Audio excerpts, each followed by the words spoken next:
In this video, I am going to explain anatomy and function of popliteus. Popliteus is this muscle. This is very deep and tiny knee muscle. I am going to explain its origin, insertion, function, and important anatomical relationship. Well, it's a little bit hard to see origin from this picture, so let me change angle of picture. Okay, this is popliteus. You are looking knee joint from slightly lateral view and posterior view. This part is origin. Origin is lateral condyle. Lateral condyle of femur, and that attaches to lateral meniscus. Lateral meniscus, that sounds very important, don't you think?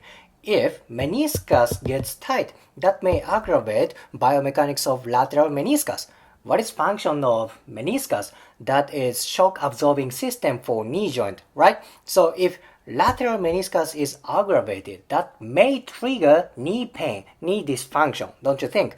Thus, adequate tension of popliteus is very important for knee health. Well, this is origin. Origin is lateral condyle and lateral meniscus. Let's go to insertion. Insertion is about this part. This is posterior surface of tibia. Let's say tibia simply. Tibia, posterior part of tibia. Origin is lateral condyle and lateral meniscus. Then insertion is tibia. Now, what is function of popliteus? That has two functions. One function is internal rotation.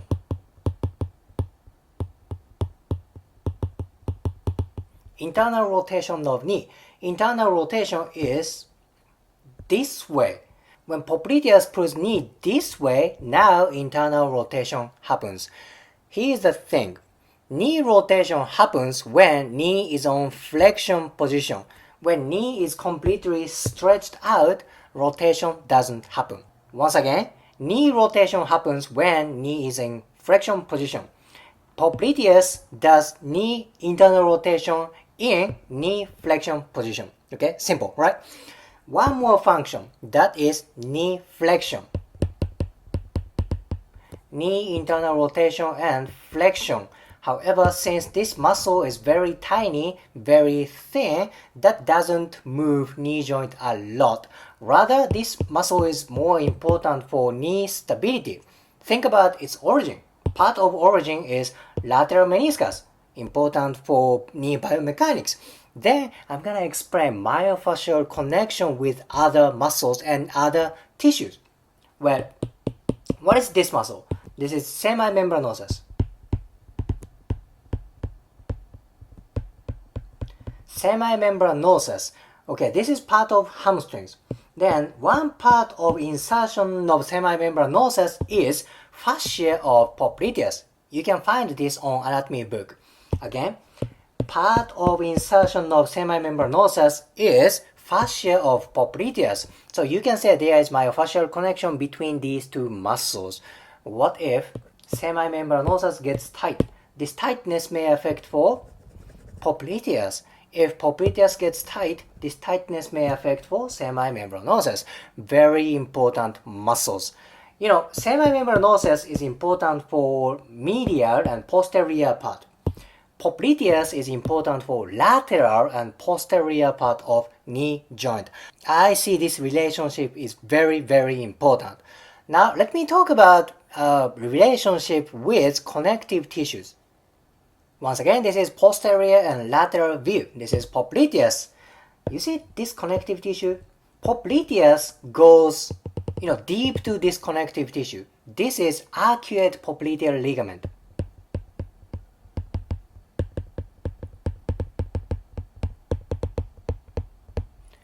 Arcuate popliteal ligament. Popliteus runs deep to this muscle. Then, let me explain one more ligament. You see this one? This is lateral collateral ligament, also known as LCL. LCL, lateral collateral ligament.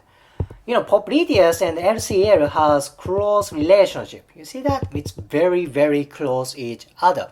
Now, Popliteus has relationship with LCL and arcuate popliteal ligament. What if this muscle gets tight? That affects for tension of ligaments. What if these ligaments or one of these ligaments get dysfunction or injury? This injury may affect for popliteus. See, that is why I said popliteus is important for posterior and lateral portion of knee joint. Here is why. Don't forget, popliteus attaches to lateral meniscus. Oh my gosh, popliteus has a relationship with meniscus and ligaments. Very important for knee stability. Now, at last, let me explain relationship with nervous tissue. What is this nervous tissue? This is tibial nerve.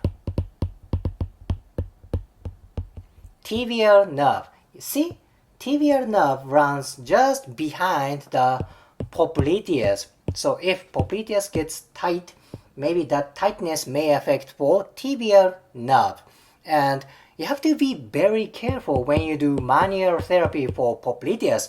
Why is that? Because tibial nerve is running just posterior. It's like just in front of popliteus. If you don't know this relationship and if you do manual therapy for this area, that may aggravate tibial nerve or even that may create injury for tibial nerve. Thus, posterior part of knee is very, very important in terms of nervous tissue anatomy, and don't forget, popliteus is important for posterior lateral portion of knee joint. Okay, in this video, I explained anatomy of popliteus. I explained its origin, insertion, function, anatomical relationship with muscle, connective tissue, and nervous tissue. If you liked today's video, please hit the like button, comment, and subscribe. See you next video.